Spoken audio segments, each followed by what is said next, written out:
Without further ado, I'm delighted to introduce you this morning to Minneapolis artist Rush Merchant. As with Miss Myra, Penumbra Theater, and the Theater of Public Policy, we are really looking toward the arts to help us think, feel, and experience in different ways. Russ Merchant will help us set the tone this morning. Russ was born and raised in South Minneapolis. He's a graduate of Washburn High School, studied graphic design at Brown College, earning his associates back in 1992. His creative influences are diverse in styles and periods. His cities and individuals of many artistic disciplines and influences, from poets and writers like Nikki Giovanni and James Baldwin, to visual artists like Lois Mailou Jones, Andy Warhol, to musicians like Jimi Hendrix and Esperanza Spalding. In addition to his practice as an interdisciplinary artist, Merchant works for the Minneapolis Foundation as a grants administrator, and he lives in Minneapolis, Minnesota. So with that, I'm going to hand it over to Rush. Good morning, everybody. I hope you can hear me clearly and see me. Good morning from Minneapolis, Minnesota, from the room in my apartment, which I refer to as the chill room. This is usually where you'll find me if I'm not in front of my computer working on grants. So I just want to say thank you. I'm deeply honored to be part of this Collective Impact Convening. And I have to give a shout out to my supervisor and our fearless COO of the Minneapolis Foundation, Gene Adams, for recommending me to be part of this. So I'd like to kick things off with a piece, and I hope you will open your hearts and open your minds and just let it in.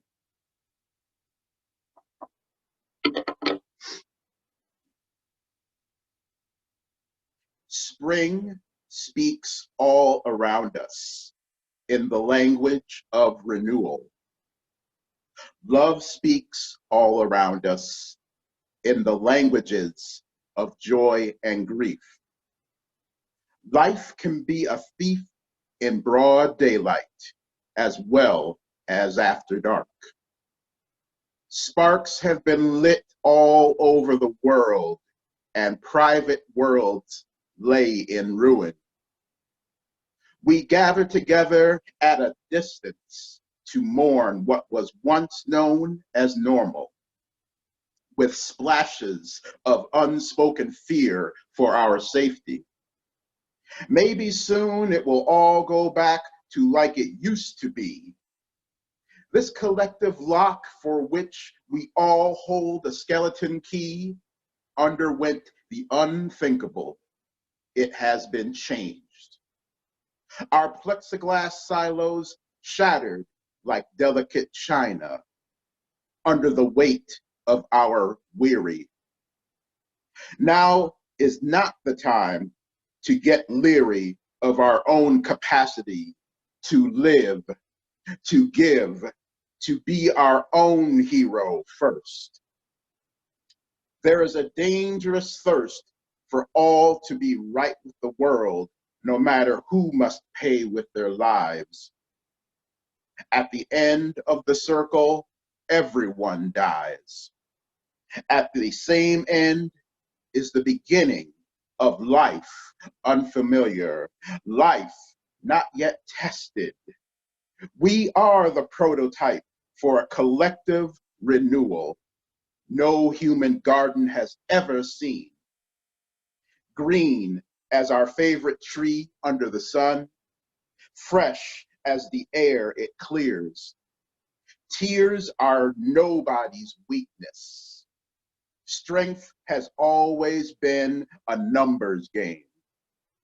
We all add up to one.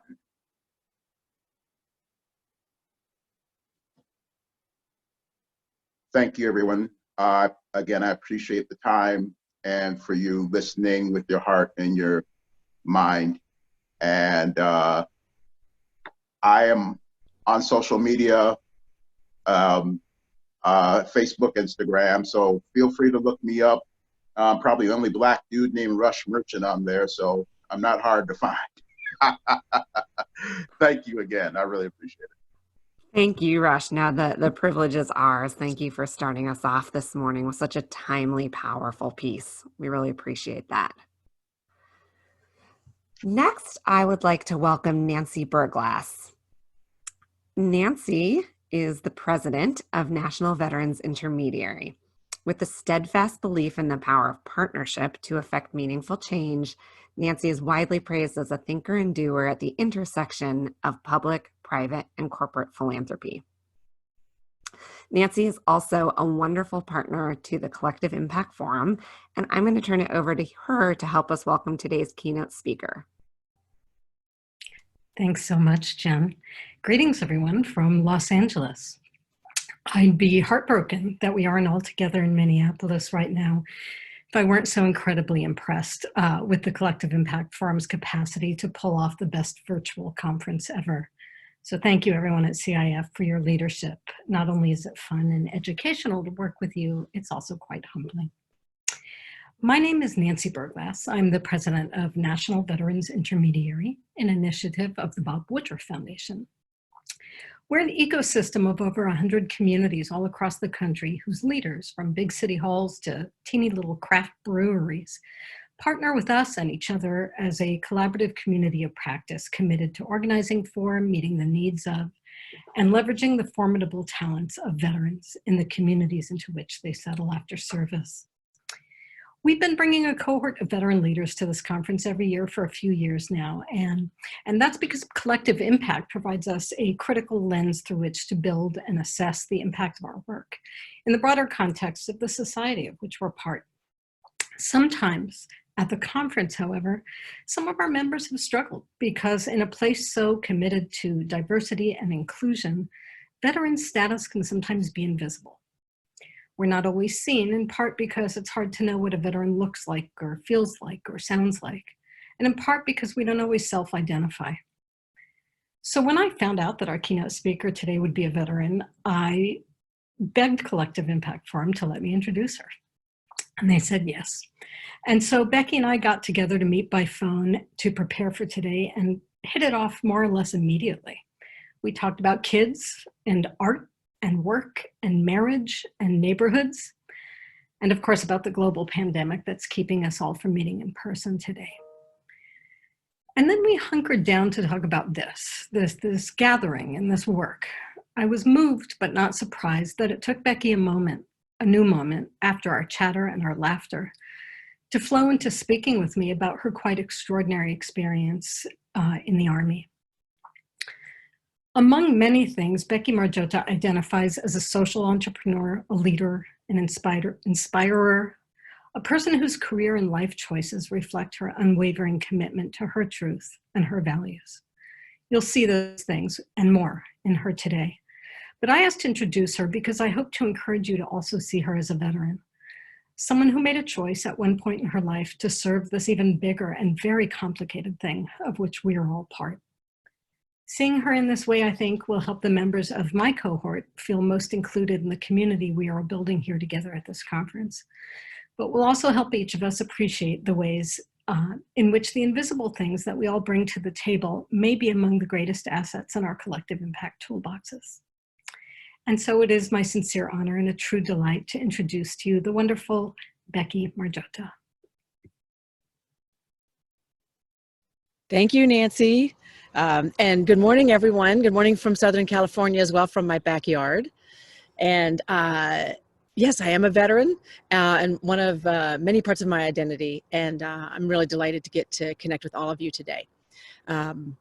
So first, I want to acknowledge, I think this is really important to do, that everyone who's listening is in a different place and having a different experience. And every time I speak to a group of people, I'm always cognizant of that, right? That some of us have already had and recovered from the coronavirus and are wondering where everybody went, right? And I read Jen Hus Rothberg's blog, just so happy to be alive. And some of us have loved ones fighting the virus as we speak, and our bandwidth is incredibly taxed because that's maybe all that we can think about, and rightfully so. Some of us have loved ones like myself in higher risk groups. So I have a sister who's a nurse practitioner, her husband's a firefighter, and essential worker groups at grocery stores, delivery, people doing delivery. And the worry associated with that is real. Some of us have lost loved ones. Some of us have lost many loved ones. Our operations manager lost a dear friend yesterday. One of those cases where they thought he was going to make it, and then he didn't. And we're mourning that today. Some of us have access to better healthcare than others. Some of us have insurance. Some don't. A whole bunch of people just lost theirs. Some of us have more financial resources than others. Some of us lead organizations that got PP, and some of us did not get the PPP, and some of us never will. And some of us have suddenly found ourselves homeschooling, and I will put that for myself in very big air quotes, if that's what you want to call it, our children. And some of us have gone weeks without connecting with anybody in person. So this range of experience is, I probably left some things out, but it is extraordinary. And I want to be mindful as I'm sharing words. My experience shapes what I'm sharing with you. And I'm almost afraid to be insensitive to someone who's having a different experience in this. And so I leave that asterisk and grain of salt as we move forward. And acknowledging just not only individually, but collectively, the disparities in proximity to pain and suffering, as those also fall along racial lines and inequalities in our society, where I just read this morning, the Latinx adults are twice as likely to lose their jobs. And I think many of us have been watching with horror the extent to which the disease is impacting the African-American community. I think I read up to 80% of the cases and deaths are accounted for in the African-American counties, predominantly African-American counties. And we are differently situated. This is affecting us differently, and pausing to bear that and hold that in our being, I think, is an important part of some of what Rush has asked us to do. By the way, Rush, that was fantastic. I was scribbling down notes, and thank you for sharing that. Here's what I think and hope we all have in common. I think we're all here because we see ourselves as leaders, all 506 of us. Hello, everybody. And we're here because we want to make a difference in our world. And I would add, for the better. You can make a difference for the worst, but I think we all want to make a difference for the better in our world. And the other thing we all have in common is that our future is uncertain. And that always was true. It just feels a little more true now than usual. I think there's one more thing, and my aunt shared, my favorite aunt, who's a nun, she shared it with me yesterday, a Brene Brown quote. Of course, Brene Brown, she said it beautifully, but I've heard it echoed in almost every serious conversation I've been in since mid-March, and it's this. And Rush, you picked up on some of this too, I loved it, is we will not go back to normal. Normal never was. Our pre-corona existence was not normal, other than we normalized greed, inequity, exhaustion, depletion, extraction, disconnection, confusion, hoarding, hate, and lack. We should not long to return to normal, my friends. We are being given the opportunity to stitch a new garment, one that fits all of humanity and nature. And I read that, and it captured so much better than I could say. This is the moment. This is our time. Rush, you said it so beautifully. We are the prototype of collective renewal. And that's what I've been a little bit OCD about for the last couple weeks, is I had to get through my own fog and confusion and fear and collective feeling the weight of all this. But what I've been putting all my energy is to surviving, to be on the other side of this, and even during this, to be creating and stitching together that new garment. So today, what I want to do is just very, very humbly, super humbly offer to you my thoughts about how we might go about stitching that new garment together, especially since all of you who are on this call are so well positioned to do that in your communities with the work that you're doing on collective impact. So knowing that, so here's what I want to do first is pause for a minute and support myself and everyone else on this call in getting present and all the way landed here. So I have a meditation app. I don't know if any of you use the Insight timer, but I'm just going to set it for 1 minute and invite everyone wherever you are, get comfortable, do what you got to do, scratch that itch. And whatever meditation practice you have, invite you to take some deep breaths, let that breath go all the way to your belly and get here. And just as a prompt, I want you to think about what gifts your relatives have given you to bring forward in this time. Just the thought prompt here. So let me set the timer for 1 minute. And you'll hear some nice little gongs at the beginning, at the end. And I'm going to meditate too. So if anybody joins, they're going to think, what did I join? But we're just going to meditate together for a moment.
Great.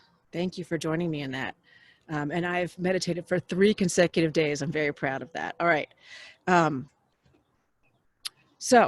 I want to invite you to chat in anything that came to you about what maybe your relatives, or if you use the framing of your ancestors that have given you to bring this in. So, yes, and I appreciate the comment about OCD. This is like, I'm afraid I'm going to offend somebody, and that is offensive. So thank you. And I've just been thinking about it nonstop. So let me clarify that. All right, thank you for that opportunity. I appreciate that feedback. So please chat in the gifts. Yeah. And I will share with you, we have a fellowship for people who are leading large-scale change, and one of our faculty, Susan Jane, led us through this exercise exactly like 2 or 3 weeks before the pandemic really closed things down in the United States. It had already hit in other countries. And I did this meditation. It was a more lengthy meditation, but I'll share. I have 2 sides of my family. My mom's side is that sort of been in the U.S. for a long time, Daughters of the American Revolution side, and my dad's side were stowaways on boats from Croatia, and worked in coal mines and that type of immigrant experience, and experienced a lot of poverty and a lot of suffering from that. And I ended up going back through time to my relatives in Croatia, and just imagine myself in a village, and their gift for me, the gift that my relatives had for me, going back, many generations, was a potato. I don't even know if they eat potatoes in Croatia, but it was kind of like they were kind of standing in a circle, and they handed me a potato, and they were like, get it? And they were like, that's all we have. But it's funny, like they have this, my relatives have this, on my dad's side, this extraordinary ability to find joy in the struggle, to still dance, to still share meals, to still laugh, and to have this sense of humor. And that is this resilience. And I've seen some other people chatting in resilience. So I really, really appreciate that. And whatever that may be, I hope all of you are seeing that, and the collective strength of our ancestors to bring that forward. So, and not to romanticize their poverty in any way, but I will tell you that their legacy is significant for me. But now, now even, I hate to say this, now more than ever, right? So I'm honored to share their joy in the struggle that I feel like I can channel through them. So if I could only give you one thing to navigate the uncertainty that we have ahead, to navigate the challenges associated with knitting together this new garment, it would be this. It would be presence, your ability to get all the way here. Carolyn Mace, she said, every world religion has one thing in common and one demand, which is get thee to the present time. That is the purpose, she says, of many religions. And I believe that your presence, being all the way present, is plenty. It is enough. It is exactly what the world needs. That each of us are instruments of transformation, our bodies, our spirits, our laughter, our complexity, our hot messness, our truth, our song, our dance. I would think of it as our essence shining through. That is plenty. It is plenty. And it's a lot easier said than done to get our essence present, to get all here. And that is what is wanting to be expressed through you, right? That you're the instrument being played by life. And all that we have to do is show up. So I want to offer you the techniques I use to show up that I've been working on maybe my whole life, but consciously for almost a decade now. And showing up for me is a discipline. It's a conscious choice because there's so many ways to drift and to not be present. So this showing up is a returning back to present, both being present with what's happening with me, but also present with what's happening with others around me, and then present what's happening in the collective. And these many conscious decisions add up, they snowball into being able to be fully present. I have a few things I want to share my screen with you on. Not too much, because I mostly just want to be able to really connect more person to person if that's possible. But this, as soon as I saw this quote from the Buddhist teacher Sharon Salzberg, I was like, yes, this. She says, few people are powerful, persuasive, persistent, consistent, and charismatic enough to change all the world at once, but everyone has the ability to affect the 3 feet around them, the length of our arm span, by behaving more ethically, honestly, and compassionately towards those we meet. So what I do is I work with people and organizations who are doing large-scale change, and people come to me for help with large-scale change, and we've got a couple of design parameters as of things that we think make it a little bit easier rather than others. Sorry for the noise there. But the real truth of what makes large scale change happen is in the implementation. It's in the interpersonal, it's in the being able to use your 3 feet of influence really well. I like to think of it as invisible angel wings. I have a little bit of a thing about the Archangel Michael, right, and the protectiveness of that. This is from Colette Miller. She's at the Global Angel Wings Project. She graffitis and paints these all over the world, and then you can stand in front of it and get a beautiful picture. Where you look like an angel. So I think of my 3 feet of influence, and not from a particularly religious, but more from a spiritual place, as these angel wings spreading out, and hopefully creating an opportunity for transformation. So, which, by the way, this is going to be what I'm going to call a book that's almost done, and it'll be titled this. And Colette Miller gave us permission to use this on the cover, which I think is going to be really pretty. So the 4 pieces to this of getting really heal, align, reveal. They kind of rhyme. I'm going to go through each briefly. And what I'm going to do is I'm going to share with you something that's real, that's happening right now in my own life. I'm going to be a little bit vulnerable with you. Just want to caveat this with, I have blind spots. There's things that I don't see. That also like what is up in my life right now is going to be very different from what's up in your life. So I want to invite you, as I'm sharing what's going on in my own life, to think, what is this that's going on in your life, to play along with some challenge, something that's keeping you up at night, something that's kind of eating at you. But meanwhile, I'm going to be kind of vulnerable. So this is me in a CrossFit class. I'm going to let it all hang out. That is my stomach hanging out. And you know what? You don't get stronger unless you let it all hang out. So I'm going to just peel back the curtain and show you what's going on. So let me just tell you a story, and then we'll go through that face, feel, decide, or align, reveal together. So this is my family. To the left there is my wife, Christine, and I have a wife. So we're, I guess, an LGBT family. In the middle there is our son, Huck, and then to my left there is Vivian. So Huck is 4 now, and Vivian is 6. And this was taken last summer in Hawaii on a vacation. So we have plenty of privilege. We took a vacation to Hawaii, for God's sakes. And it was about 2 or 3 weeks before kindergarten started. So Huck started kindergarten right after we got back. So things got more complicated from there. And this is our intersection as a gay family with a major structure that I think is part of a lot of what all of you are working on Cradle to Career. So I think all of us have stories about our interface with these institutions, and I want to share ours.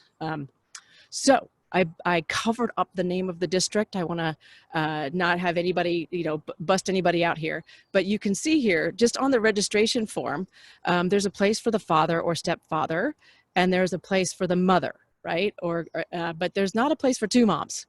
And I'll say, my wife and I have found that every single form we filled out, from our kids' birth certificates to signing up for the dentist's office, that there aren't forms that recognize our family structure. And my wife always crosses out father, writes in mother, and we often go have a conversation or let people know. And sometimes even with our first child, we went and talked with the birth certificate people.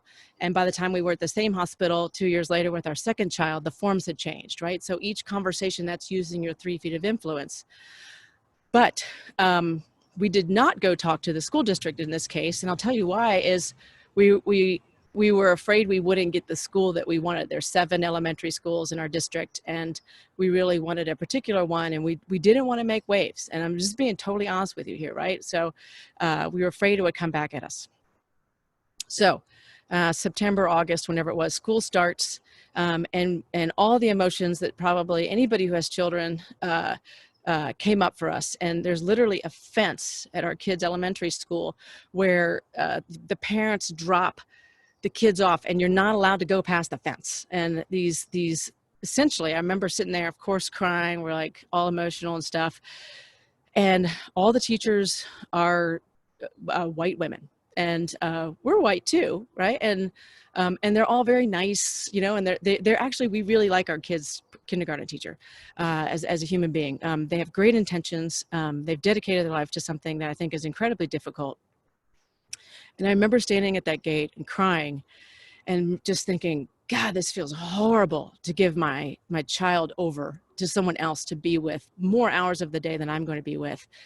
And also imagining, wow, if this were to someone whose race had been oppressing my race for hundreds of years, it would feel 100 times worse, that trust to do that, right? And so it felt bad, and I was like, I can imagine this feeling even worse, right? So even the first day, the little bells and whistles are going off for us. So after the first week of school, we're cleaning up our kids' backpack. Crumpled up in the bottom of it are these little papers. And I was like, what is this? And it's his daily, we literally wrote to his teacher, what is this? We don't even know what this is. And she said, oh, it's just what we do to let parents know if anything is bubbling up. It's an early warning system if there's a problem. And implicit of that, I think, is if there's a problem with your child, right? Like, so for example, in the bottom left there, Huck needs to practice listening. We were like, yeah, good luck with that, right? And my wife and I stayed up late processing, as if you wondered what lesbians do. That's it. We stayed up late processing about what does this mean for our kids' intrinsic love of learning, which we care about so much? Or is this going to somehow create some extrinsic, desire to get a 1 versus just really doing his intrinsic motivation, right? And we were concerned. We basically wanted this to stop, but we decided it wasn't worth causing trouble. We didn't want to cause too much trouble. We didn't want to be those parents that caused too much trouble. And so we just kind of let it go. The good news is our son could care less about these, and we always find them crumpled up in the trash at the bottom of his notebook. He doesn't really care. But it could have been another way. We have other friends whose kids are devastated when they don't get a 1. So literally the next week was the week of September 11th. And on September 11th, I was flying up to Sonoma County, where I do some work every month as a consultant with their county office of education. It's amazing, amazing work. And literally the flight attendant said, like, ladies and gentlemen, we're closing our door for our departure. Please turn off your phone, blah, blah, blah. And as she said that, a cross-class dojo app, which is an app parents use to communicate teachers used to communicate with their parents, I got this from Huck's teacher. Hello, families. Today is Patriots Day, September 11th, and I shared with your students that a sad event occurred in our country many years ago. We talked about the first responders, and then she showed us the slide set that she had used that had the towers there and then rubble, right? Which is, I was in my 30s when 9/11 happened. This was a horrible day. I just can't imagine that this is something kindergartners need to know about. And so at the bottom here, you see still many room 19 students saw the debris in the pictures and wondered what happened. I had some tough questions that I answered. Good luck tonight, basically, was what her email said.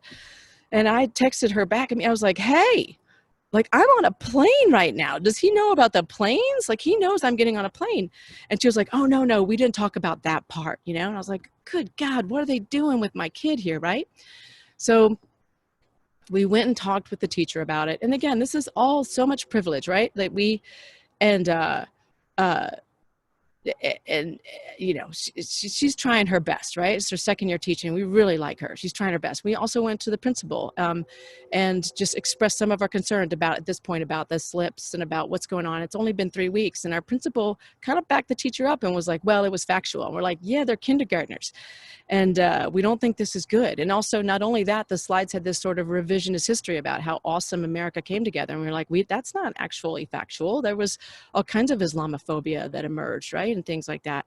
So anyways, the irony is that while I was on that plane, when I was going to Sonoma, this is what Sonoma County was doing. Is Sonoma County had 7 districts that were coming together with superintendents, site leaders, school leaders, teachers, counselors, and they were asking the students every day or a couple times a week, see this question, what we worked on in class today was important to me.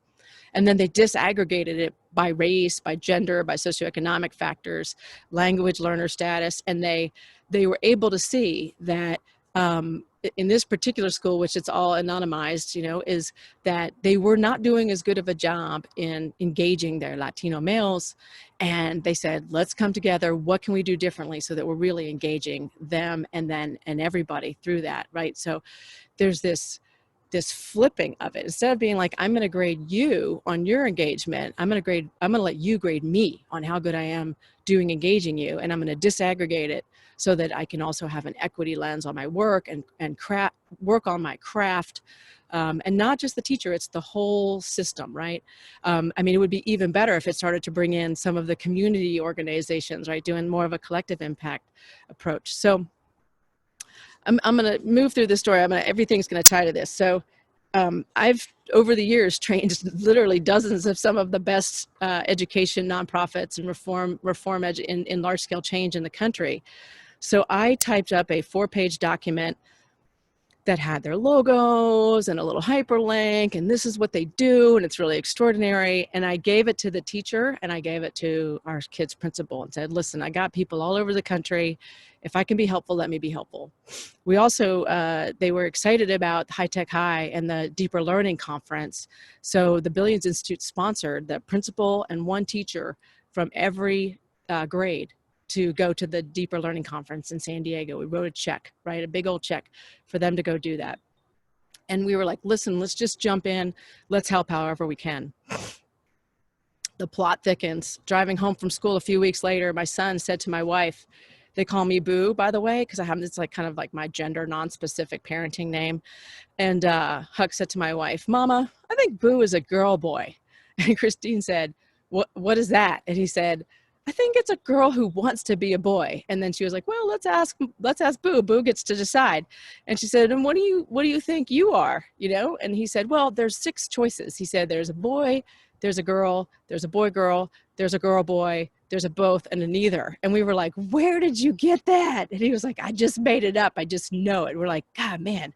So Christine said, well, what do you think you are? And he said, well, I think I might be a boy girl, but how would I know if I don't have any dresses?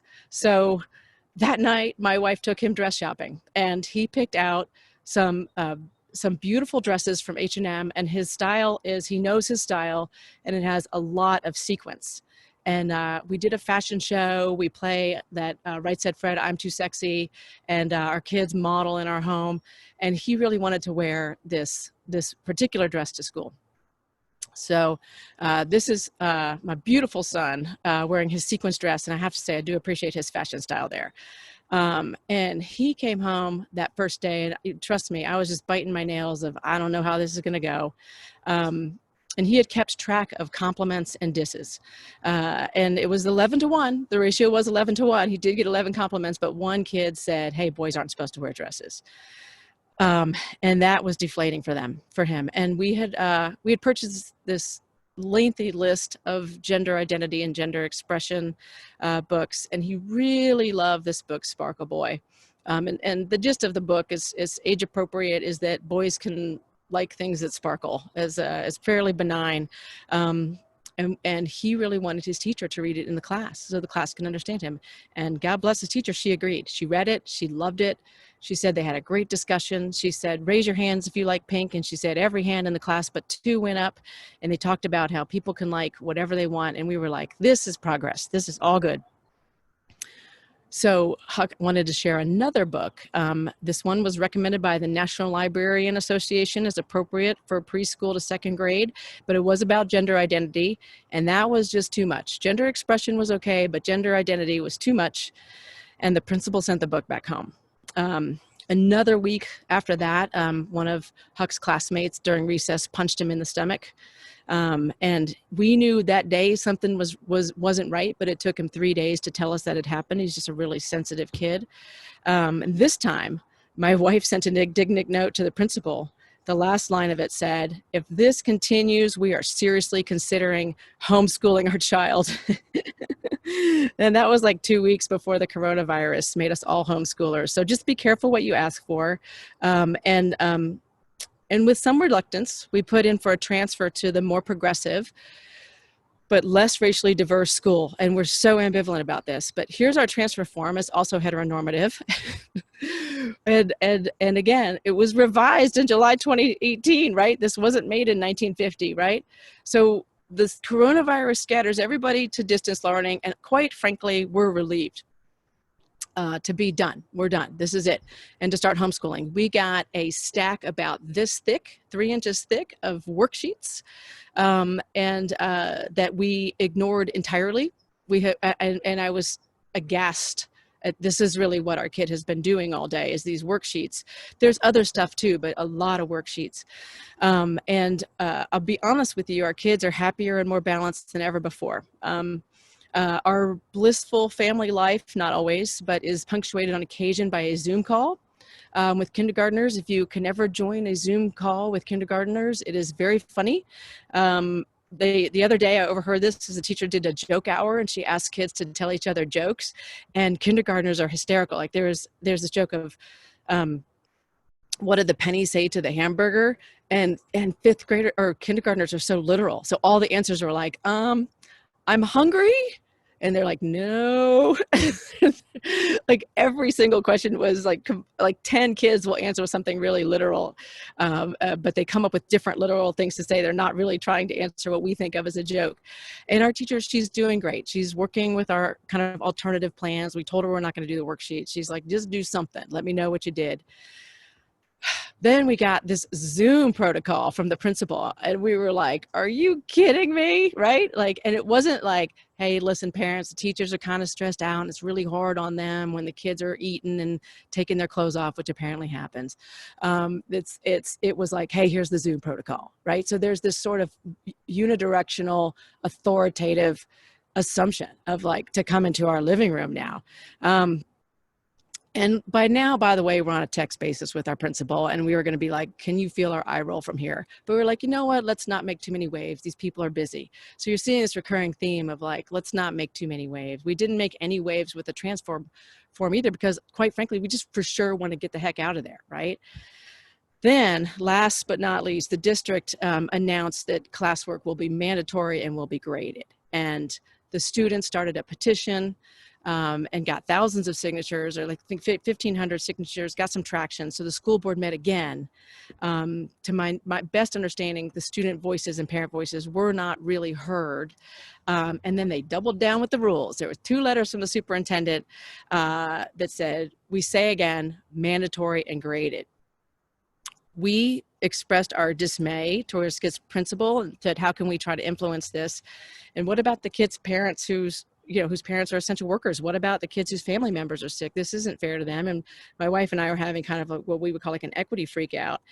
And we were so confident the burden was falling disproportionately on basically on our Black and brown neighbors. And we're like, how can this be fair? To her credit, our principal set up a Zoom call with us, and she explained that the reasoning behind the district was that if they didn't continue grading, it would harm the students who are trying to get into college, and the UC schools in particular, many of whom are first-generation college students. And I'm like, yeah, oh my God, let's not harm the first-generation college students. Like, I totally get that, right? But then it's just like, you got to keep peeling that onion, right? To like, what is going on here? Later that day, this is the last thing from, this is from the local paper. I've blanked it out. It's underlined that the superintendent, this isn't about penalizing anybody. This is about our moral imperative to prepare students for next year. Our moral imperative to prepare students for next year. So that's the whole story of it there. So since then, my wife and I have drafted, but not sent, I swear to you, 4 different letters to the superintendent and the school board and to the local paper. And our kids go to bed and we sit around the kitchen table at our evenings. We're like angrily hacking away on our keyboards, because that's what lesbians do, is we process things and we write angry letters to the newspaper, right? This whole thing, we have a moral imperative to prepare students for next year. Are you kidding me? Next year is entirely 100% made up. It's totally made up. How about a moral imperative to prepare ourselves for how differentially situated our students are going to be next year, which, by the way, was true this year too, right? That's your job. That's what you're supposed to do, right? Shape to the students versus imposing some arbitrary timeline on them. Don't get me started, right? So but here's what we're doing, right? We're just going in this cycle of that's messed up, I'm going to write a letter, right? Like, so not knowing how to influence, not knowing how to use our 3 feet of influence, even in this really personal situation that does connect to the systemic, right? So I'm hoping this is somehow relatable, right? And here's the thing. If our school system isn't working for us, which I'm going to be, we're white, we've got plenty of money, we have money saved. My wife and I both have graduate degrees, right?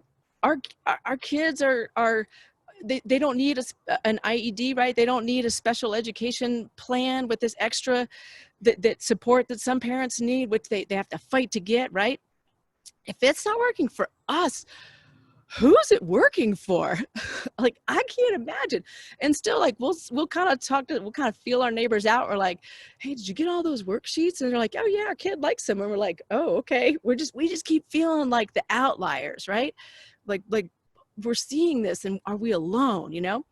So listen, you might be listening to this story and you might want the exact opposite for your kids. You might be, I haven't seen all the stuff in the chat box, but I mean, be like, damn right, girl, boys can't wear pink, or whatever it is. And I don't assume you want the same thing for your family that I want for my family. And that's the complexity of all of this, right? We have to hold all of this in there, right? While we're also prioritizing the folks who've been most marginalized by our society in different ways, right? And I'll be honest, like, I second guess myself half the time, right? And so I'm guess if I'm doing right by my family and my kids, I'm guess if what I want for them is right, because you know what? They're going to live longer than me, and they're going to have to solve problems I can't even imagine, right? So, and listen, also trust me, my wife has the kids in the morning and I have kids in the afternoon, and afternoon is junior varsity, right? It is a shit show when I have the kids. So I'm not pretending like I'm God's gift of parenting or anything like that. I don't know what's right for everyone. I just know in my bones that something's not right for us. and I don't know what to do, right? My question is, how can I show up, right? And so this is where I want to share with you now, take you through how can you show up? How can I do my part to dismantle this oppressive part of this oppressive system that oppresses other people way worse? Not to get into the oppression Olympics, but like, this is minor, right? This is JV. We should be able to do this, for heaven's sakes. And how can I do my part to stitch together a garment that works for people, for all of humanity, and for nature, right? And even you too, even if it's a different pattern, if it's a different piece of the overall garment, how can we come together and bring this together too? So let's go to what to do. Facing. The first step is facing. Face into what happens, face into the pattern. So if something happens once or twice, I'm like, it could be a fluke. Something happens 3 times, that's a pattern. And I start to pay attention, right? And the real question is, for me, for my family, for you, is what have I not faced? What have I not faced in my family, my life, my community, my home, our institutions, our society? What have I not faced? And when I really allow myself to be in the discomfort that that question can bring up, to really sit for it. And I was doing this as I was preparing to share this with you all, because I was really just cycling on this. Here's what comes up for me, is I feel deeply ambivalent about the United States public school system. I don't trust it, even when it's being administered by competent, intelligent, and well-intentioned people. I actually think it's harmful, and I'm not sure, this is where the real rub is, I'm not sure I'm prepared to make the sacrifices required to do what I think would be best for my children. I'm haunted by something I read by the Anishinaabe mother, Andrea Landry, in her blog, Indigenous Motherhood. I read this a couple weeks ago. This was what she wrote right when the coronavirus lockdown started happening in the United States. She said, this is from an Indigenous mother, because the real disruption occurred when we began to think that sending our children to school was the better choice in the first place, rather than having them with us in the presence of our kinship systems at all times. The real disruption that began this shift happened when these priests and nuns stole our children away, attempting to annihilate the foundational systems we had in regards to our kinship systems. The real disruption began when we started to see our children as inconveniences versus the sacred future barriers and carriers of Indigenous knowledge that had kept us alive for many generations.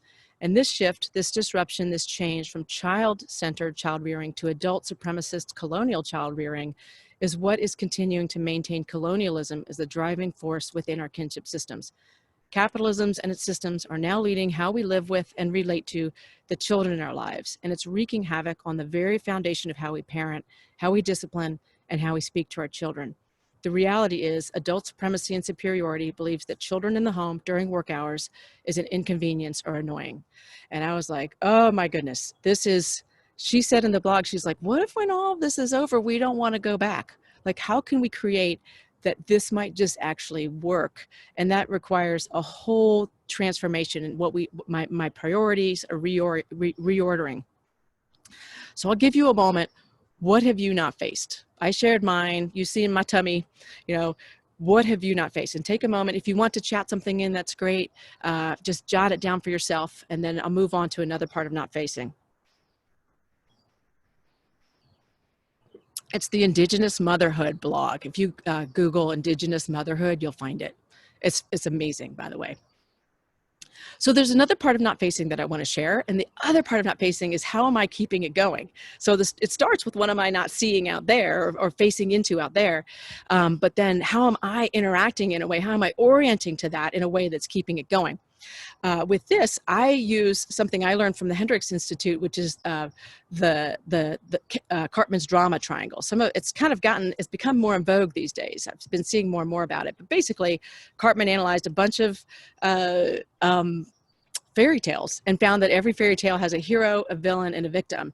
And that when we're scared, when we're not present, this is how we orient to things. This is how we react versus respond. And it has the unintended consequence of keeping it going. So I want to, it's your patterned way of, your habitual way of reacting. I'm going to out mine, and you'll see it. You'll see it as how it showed up in that story I just told you. So my first thing I always do, and I think a lot of us who are drawn to nonprofit work, to social change work, to community work, is the hero. The hero can't stand for anybody to be uncomfortable, doesn't want to be a bother, right? The hero says, like, here's my here's my list of people who could help you, hint, hint. You know, it offers unsolicited advice. It looks for problems to solve and people who need rescuing, right? So, and we give these a name. We do this in our workshop. So I call my hero the Eager Beaver. This is actually from a bar outside Charlotte, North Carolina. Anybody here from Charlotte, you might recognize this. My Eager Beaver is just like, hey, how can I help? You know, right? Now, when that doesn't work, where I go to is I go to the villain. So for me, I capture my villain with Judge Judy. There's the eye roll. My villain, I kind of have fun in the villain, honestly. It's just this sort of self-righteousness. And villains are really, really good at pointing blame and criticism, of avoiding taking responsibility for the issue because you're just assigning blame. Well, this is their fault and this thing and that's messed up and da da da da. And I'm really good at it. If you're ever not sure what's messed up, talk to me. I'll help you figure it out. So, you know, this is those multiple unsent letters of like, here's what you're doing wrong, right? But in doing those, it's very rare that those things change. Those things, it depends on, you have to word it very carefully, but those things can often alienate people or instigate someone else to take up a different position or feel like they need to hero the teachers or whatever it might be, right? And nothing actually changes. And so if the hero doesn't work, I go to the villain. And if the villain doesn't work, I go to my victim. This is my victim. I call my victim my angry penguin. The victim is nothing works. And just the way my victim shows up literally in my life is in a very passive aggressive manner, start doing house chores. Like I will do the dishes a little bit too loudly. I will take out the trash, and on my way out the door, I will mutter, I'm the only one who ever takes out the trash out here. And I'll just kind of like waddle around being, you know, really grumpy and unproductive. And this whole thing just cycles again and again, right? So that's what happens, right? And so, you know, it's like a nothing changes, right? If I'm hero, villain, or victim, nothing actually changes in the world. So what I want to invite you to is to say, okay, what's the thing out there that's bugging at me? But how might I be relating to that in a way that's unwittingly keeping it going? And then we move into these other parts together, right? So you cannot make large scale change or any social change on the drama triangle. If you're coming at it from any of those three places, it will be temporary at best, right? It's not going to be doing it. And believe it or not, we teach these personas at our school for large scale change. And there's a lot of people who are like, I'm not really comfortable with this touchy-feely stuff, but it ends up being the most helpful thing because it's the drama triangle that's stopping our change from happening. So the next thing is feel, right? Face, feel. We've got to feel our feelings. I'm just gonna swing for the fences on this one. I think it's a big deal. We've seen a beautiful example of this go viral lately. So I want to share something here that just captures for me how beautiful this is. How beautiful it is to feel your feelings. Let's see. Take me 1 second to get to the right thing. Okay, stand by. Hey, so as some of you guys might know, I'm a music teacher, and I found that one of the best ways that I can process the whole transition to online learning and teaching is to write a song. So I wrote a song. I'd like to share that with you guys now. Here we go.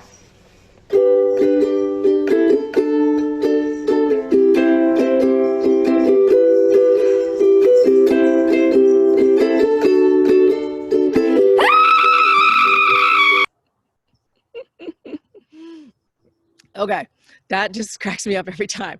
I so appreciate how she was sharing her feelings there. And I'm imagining a lot of people can relate to that too.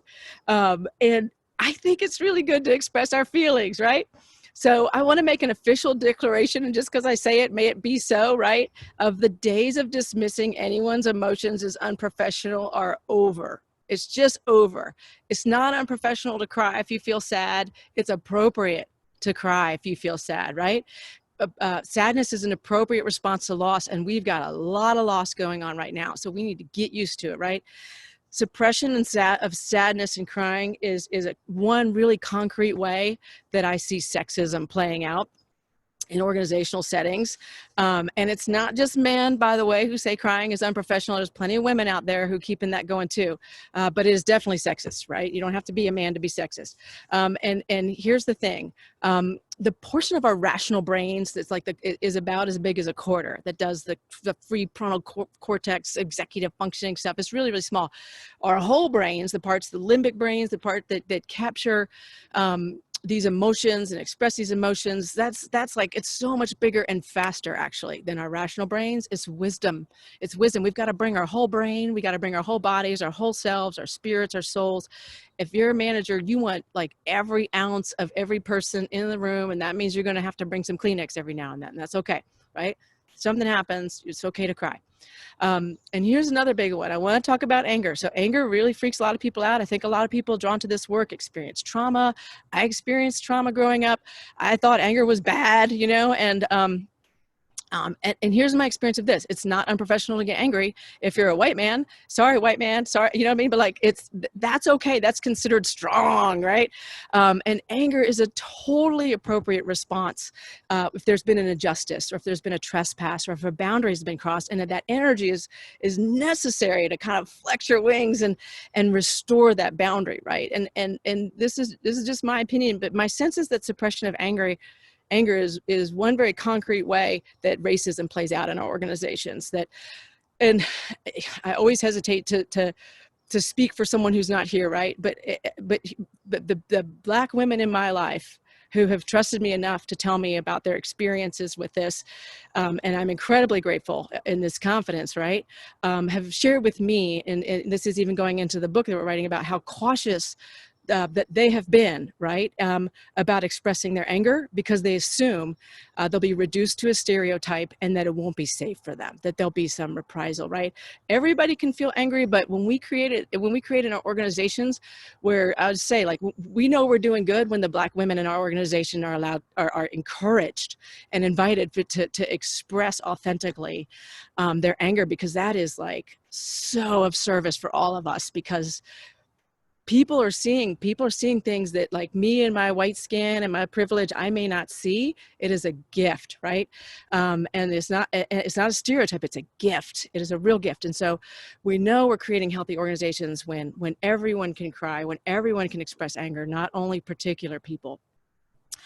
Also, I don't just want to say this is a tangent, but like, why doesn't anybody apologize anymore? Like, when someone's angry, it's really easy. You're like, oh my gosh, I'm sorry. How can I make this better? Right? To just take responsibility, say sorry. And I've had my own journey with this, where I kind of don't want to say I'm sorry, because that means something's wrong or bad with me. But like, it's okay to say you're sorry, and to accept responsibility. And then we work together to restore, repair, and create something different together. The last one I want to talk about is fear. So I was in the Army, I was in airborne units, and once a month we'd go jump out of an airplane or helicopter. It was great fun, right? And we had a saying, if you're scared, say you're scared. And that's because we were doing legitimately dangerous things, and we knew that false bravado was more dangerous than admitting to fear, right? And when our brains are in fear, we can't be creative. It's just not possible. We can't be present with ourselves when I'm scared. So I found a couple things that help me when I notice I feel scared. I make sure I'm breathing, and I really do what I can to get my breath all the way into my stomach. I move it through, because it's just a physiological thing, right? It's very rarely I'm about to get eaten by a saber-toothed tiger. It's more in my brain, but or I say something that's true. Today is Thursday and I'm scaring myself. Today is Thursday and I feel scared, right? And these feelings we have, anger, sadness, fear, they tend to cluster in certain parts of our body as cues. So I want to share this with you as well. This is from Dr. Susan Rivers, who co-founded the Yale Center for Emotional Intelligence. She's one of our fellows, and she made this beautiful slide of defining what the emotions are and where they tend to be, right? So anger can show up as tightness in your jaw or in your shoulders, right? And it's a sign that something's blocking you from reaching your goal, and there's an injustice that's happened, right? So for me, when I go into my feelings now around what's happening, like, and I feel some tightness in my jaw. I don't like that my kid is being treated, how he's being treated. Sadness can be in our chest and in our throats. I often will get a lump in my throat as an early sign of getting sadness. And the question then comes for me is, what do I need to let go of? There's something this is a cue of something to be let go of. And part of this for me, part of my sadness that comes up as I was reflecting on this, I feel some sadness in not being able to fully mama bear my kids. Like, I can't protect them from all the things that go wrong in the world. But also part of my sadness is that like there's some deep knowing for me that I've got to like put on the brakes a little bit on my consumerism and my over busyness, my excessive busyness that Brene Brown was talking about, that it wasn't sustainable anyways, but there's a loss in that. I think Rush was talking about also mourning parts of normal, right? There's some mourning too. And then fear. Fear is for me, fear is down in this tummy area, and a telltale sign, right? If I have butterflies in my stomach or some contraction, and truly, what my fear is of being excluded, of not fitting in, of not belonging in my community, of like people being like, what, that we don't care about that, we care about something entirely different. I'm also afraid of activating homophobia, of some parents being like, you keep that pink shit away from my kid, right? And so being confronted or being shamed. And so I just want to invite you to tune into what you're feeling. There's also Susan, you'll notice Susan included the purple there is your sexual feelings. That is beyond the purview of this class right here. But that is where those are, and those are good too. That's just not what we're going to talk about today. So this is a moment for you to tune into relative to your issue. What are you feeling? What is your body telling? And this is a way to get out of that drama triangle cycle, right? Where you can be fully present. So I like to say, today is Thursday and I feel scared. Today is Thursday and I feel sad. I feel sad that, right? Fill in the sentence. But this dissociation of ourselves from our bodies, this is old stuff, right? Of our emotions, our wisdom, and other forms of intelligence. It's a result of centuries of oppression, centuries and centuries. And every act of feeling our feelings and expressing our feelings, I would like to frame that as a radical act of rebellion, or even rebalancing of something that's been out of whack, out of kilter for way too long. Being or becoming a leader who is able to fully be with your own emotions and also be someone with whom others can express their emotions, whatever that may be, growing our ability to show up in this capacity. I believe that is part of what's required for stitching together this new garment that fits for all of humanity and all of nature. I promise we won't get there without creating the space for everyone's wholeness to shine through. The key is to allow ourselves to feel it, right? Not just to process in our heads, but to allow ourselves to feel it, to cry, to feel it. And that's, that takes some effort, but as we can create room for one another to do this, see what's on the other side. I want to move into aligning. Face, feel, align. So aligning is the synthesis of the first two steps. So first you face like what's going on out there and how am I keeping this going? And then like, okay, let me feel my feelings, right? And this is happening in bold technicolor in every nook and cranny of our society that you might look to. There's something to face and something to feel for you about what's going on, right? And especially around the disproportionalities of how this is showing up. All of you are working in systems change. This is like systems change Super Bowl, right? It's so egregious. And it's not that some people have said like, oh, it's more clear now, we can see it more clearly. I think you all already saw it all clearly, but other people who maybe hadn't been looking as closely, this might be a window of opportunity for you to get some momentum there as well. I do think there's less social license than ever before to continue not seeing, right? And I know everyone on this call has devoted your lives to working in and transforming complex systems. So I know I'm preaching to the choir. I just think there's some opportunity right here, right? That you might get a little wind in your sails. And the invitation is to notice and pay attention to what seems out of alignment, right? That there's something there. And also to notice what feels expansive and enlivening and beautiful, right? And so there's more of that and less of what's been killing us, right? Literally. And getting crystal clear. This step is about getting really, really clear about what you want, right? Knowing in your bones what you want, grounded in the spiritual truth that we are all one, right? So like your deepest self, right? So it requires some introspection and result that will result in a clear answer to the question, what do you really want?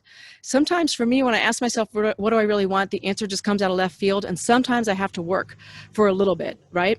So I learned about this concept from Gay and Kathleen Hendricks. They had written a book about how to find lasting love. And they suggested before you go out dating, sit down and write down your 3 absolute yeses of what you want to find in a mate and your 3 absolute nos. By the way, Katie Hendricks, years later, I didn't know her at the time, she ended up marrying me and my wife. But your 3 absolute yeses and your 3 absolute nos in a potential significant other, and then go date to that standard, right? I've found it works well in other aspects of my life. I'm often finding myself asking, what are my 3 absolute yeses and my 3 absolute nos, right?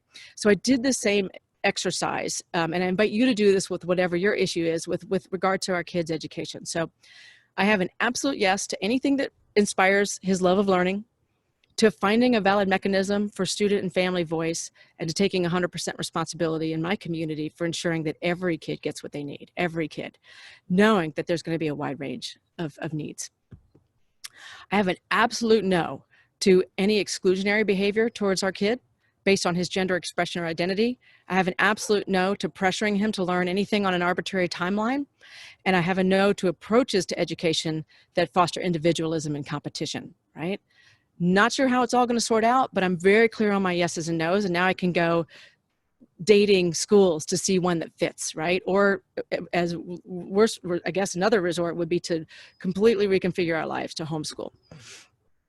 And then I start moving into what I really want is, and I will say this out loud a couple times, like what I really want is, blah, blah, blah, right? And sometimes it's not quite right. And I just spaghetti on the wall to see what happens, right? So here's a couple things that I spitballed together on this is, and then sometimes something just, boom, it lands. So what I really want is to survive this pandemic and be part of rebuilding a new social contract. What I really want is to find like-minded people and band together to make change that works for everyone. What I really want is to start potlucks every Wednesday night once we can all be together again and build community once it's safe to do so. What I want to do is get our kid into that progressive school or homeschooling him until we figure out what to do. What I really want, this is something that came up, I'm like, to serve on our local school board. That might be on the triangle. I'm not sure I really want to do that. And keep on going. And what landed for me as I did this in an iterative way was what I really want is to experience deep connection in my community. And I know from that, we're going to be able to figure it out, right? So it took a couple of iterations to get to that. So I turn it back to you now. What do you really want? Grounded in your deepest, most spiritual self that knows the truth that we are all one. We're all one. So the next steps after that are getting clear, well, what are you willing to do about it? And what are you willing to commit to? Commitment is a big, big key that unlocks everything. I could talk about that for days. I just want you to know there's another side of like, I commit to creating community, right? Like there's then that becomes your thing that you course correct to. Last step, and I want to make sure I share this with you, face, feel, align, reveal. So everything up until now has been internal, right? You can face, you can feel, you can align, and you could do that all, on your meditation mat. You don't even have to leave your living room. You don't even have to get dressed. You don't have to do any of those things. But revealing is where the rubber meets the road. So this is where it gets a little tricky. And the key is to do this. This is where you really putting your 3 feet of influence to work, right? And we're all influencing one another for better or for worse all day long, even over Zoom, right? We're 3 feet of influence, influencing one another. And the question is, how can we introduce something new and different, right? And that is our wrench in the machine of oppression. It's our way of creating something new and beautiful. So I've created a menu of 5 things you can do that have a good likelihood of introducing something new. And so because sometimes when we go and we interface with others in our 3 feet of influence, we blow it. We kind of make things worse. I think that's why we hold ourselves back from saying something, because it might make things worse, right? Like, so these 5 things generally can work well, time tested. So the first one is appreciating and noticing something out loud, and saying it out loud so you can appreciate it. And I know there's so many problems that we can put our attention on, but there's also worth time putting our attention on what we can appreciate about a situation. And I don't mean this as like some Pollyanna, like I'm just going to pay attention to the good. Like, no, I'm talking like appreciation is hardcore. Like this is it's like going to a gym. It's a discipline. It's a mindset. Katie Hendricks taught me what you appreciate appreciates. I think I've seen that a lot of different places too. It's the soft stuff is the hard stuff. So it is actually a foundational muscle of really grounding your life, your relationships, and appreciation. We're doing a 30-day of appreciation challenge at the Billions Institute. If you go to billionsinstitute.com/appreciation, you'll get an email every day for 30 days that has, today I'm appreciating, and we'll give you something to think about to kind of get those creative juices flowing for you. So we're doing that right now, literally. I think it's a foundational piece of this, and something you can express. Even just appreciating what is working can put more energy behind that. So I'll start with that one. The next one is revealing something to somebody else. And this stems from, for me, I have a commitment to reveal rather than to conceal. To not withhold relevant information from somebody. And this is why my wife and I are like, we are those principals where we're on speed dial, or those parents, we're on speed dial with our principal, right? And still so much more can be done.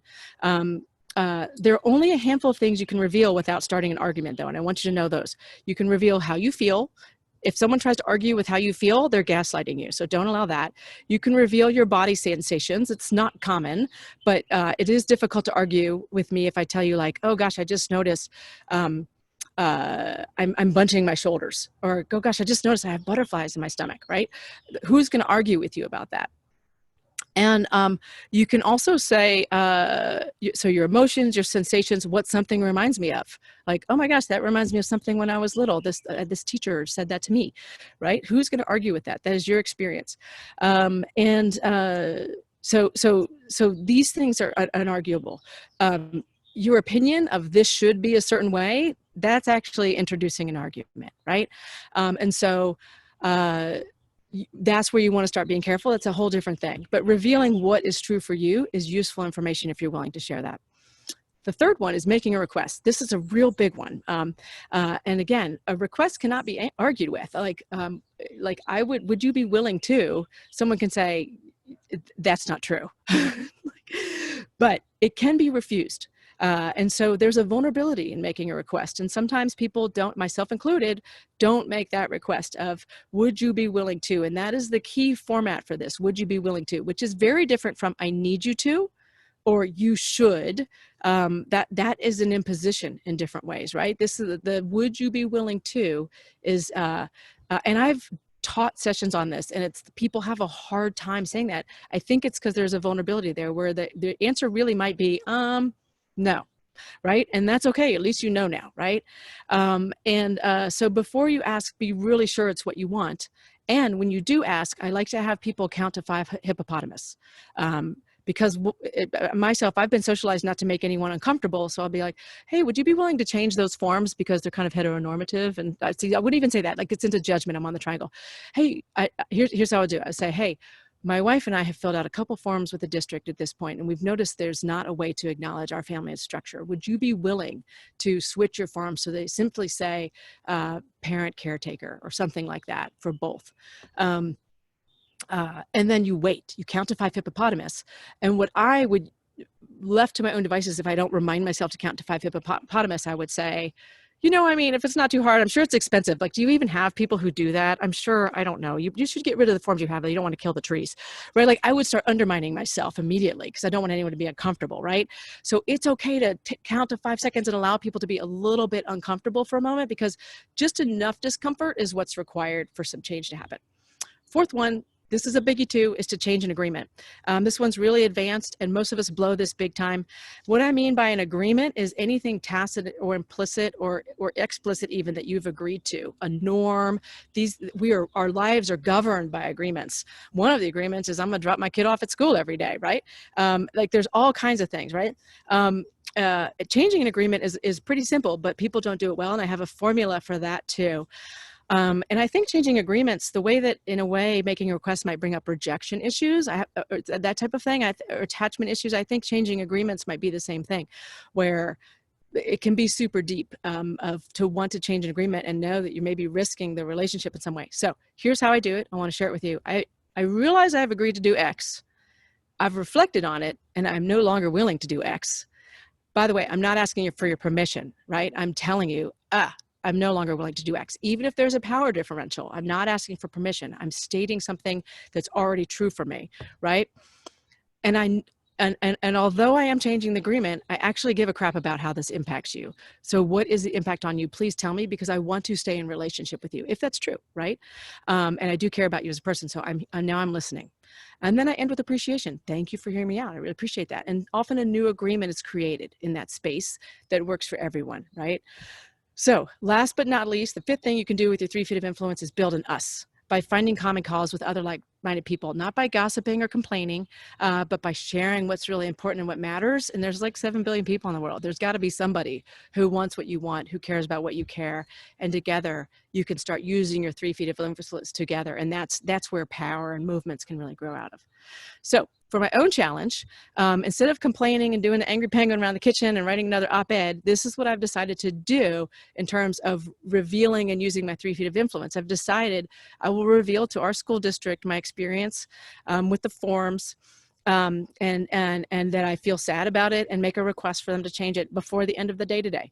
And I also commit to posting on our local, we have a community Facebook, hey, any other parents want to do a Zoom call to talk about, like in the K-1 range, to talk about the purpose of school and how it's going with homeschooling, what's working, what's not working as a de facto homeschooler. And I commit to doing that by the end of the day today as well, and seeing where that leads. And I'll just tell you, just having gone through this myself, in preparing for sharing this with you, I had to take my own medicine, do my own homework. And I feel so much, but those are productive, helpful things that might make a change, way more so than me sitting back and being self-righteous from my kitchen table, right? And we'll see where this goes. It's one step at a time, hopefully bearing in mind my overarching commitment to stitching together a garment that works for all of humanity and nature. Okay, I know this has been a whirlwind tour into the mind of Becky Margiotta, and I want to reiterate, I don't assume for a second I'm speaking for anyone else.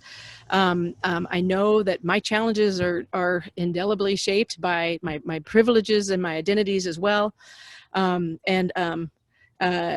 You might be having a moment like I did with my ancestors in that meditation where you're like, that's it? It's just a potato?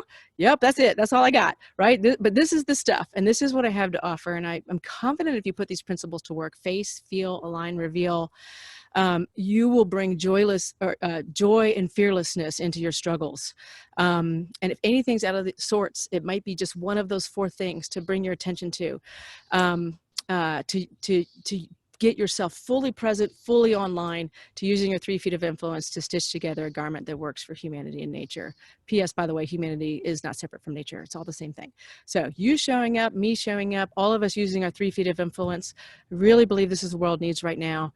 In fact, I believe it's all it ever needed anyways. Thank you for hanging with me through this. Thank you to Jen and Tracy for being so welcoming to me.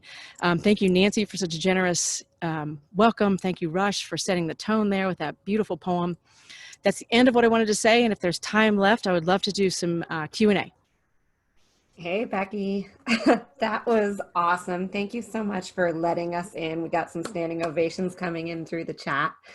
Thank you for letting us into your life and your family and what you're working through as a model for how we can go through our own journeys and our own leadership as well. We really, really appreciate that. Thank you for having me. Yeah. I'm going to go, we have time for 1, maybe 2 questions, but there are a couple questions that are asking for a little bit of guidance around how to do this in more of like a collective setting. So most folks on the line, as you know, are working collective impact type initiatives, and, you know, maybe some of the bridges, you got to start with yourself. But how do you think about expanding this and playing this out in collective type settings? Yeah, especially, like, not to complicate it, but like collective remote settings. Right? So I think some of it is first of all, just start with a question. What have I not faced? What have I not allowed myself to feel? I'm going to go back. How am I keeping it going? How are we keeping it going? What am I not allowing myself to feel? Where are we out of alignment? What do I really want? What am I willing to do about it? Right? Using my 3 feet of influence. That could be almost like a meeting or a retreat sequence that you could just really create space in small groups for people I really like the Zoom breakout rooms where you could do small groups and conversations.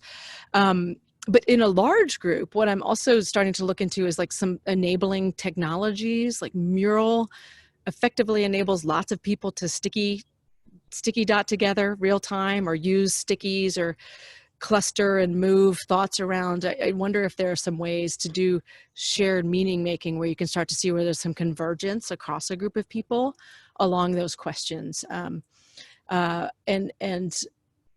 You know, maybe it could just be that you start a meeting off. What have we not faced, right? And just see, even as a warm-up thing, but it could lead to some surprises. I'm always surprised when I ask myself that. Something comes out of my subconscious that I wasn't anticipating.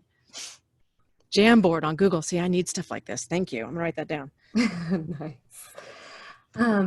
I'm going to go with one last question, sort of full circle to Nancy's introduction.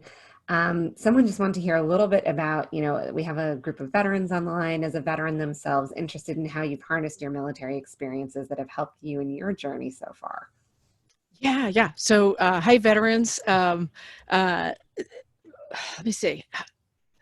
Well, I started in the military right out of high school. So I went to West Point, and there's just so much that people who are in the military experience that is so different, I think, from civilian life.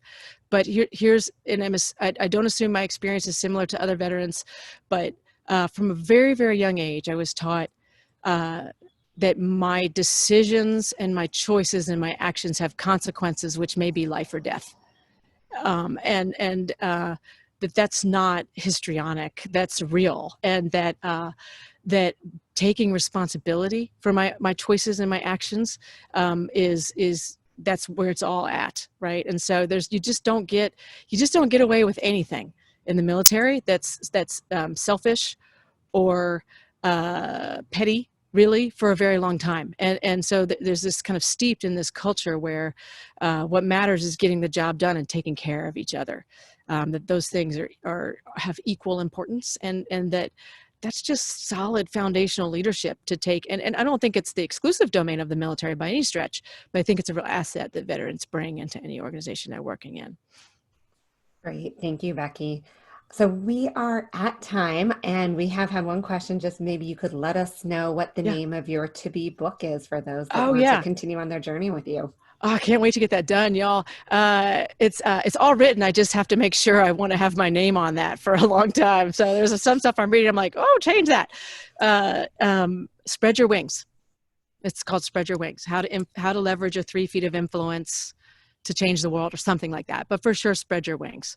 So yeah, and I've talked with Sharon Salzberg, and she's happy for the 3 feet to be included as well. I think she's really thrilled that this idea is spreading as well, of our 3 feet of influence.